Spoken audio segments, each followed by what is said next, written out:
magaalo xeebada qadiimiga ah Maydh waxa ay ku taalaa waqooyi galbeed ee magaalada Cerigabo waxaana lagu qiyaasaa masaafada dhuleed ee ay u jirto magaalada Cerigabo 90 kiiloomitir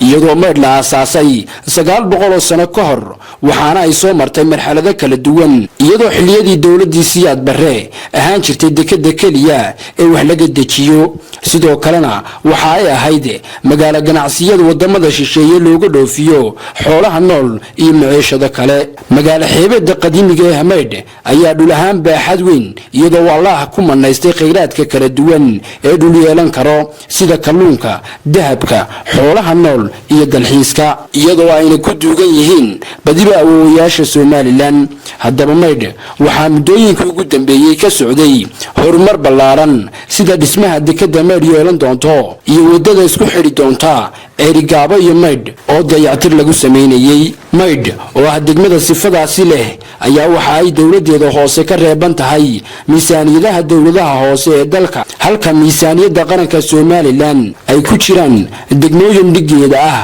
sida Dar es Salaam Ballimatan Laasgeel Agabar Dacar Laasciile Xaaji Saalax Baki Lughaya Xudin Arabsiyo allay baday iyo kuwa lamida haddaba xildhibaan Khadar Ali Xakiin oo laga soo doortay degmada Maydh ayaa arrimahaasi ka hadlaya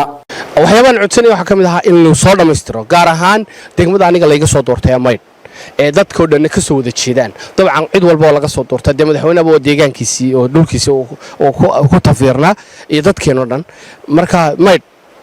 kumaan arag miisaaniyada dawladaha hoose kuma jirto dabcan laakiin waxyaabo ka maqan baa jiro oo dawladaha hoose in hortimaad ahayd taasna laakiin wasaaradda arrimaha gudaha iyo wasaaradda maaliyadda baan ka codsanay inaanu iyadoo gaar ah helo hadii la heer warsamakaaf Cabdirashiid Aadan Cerigabo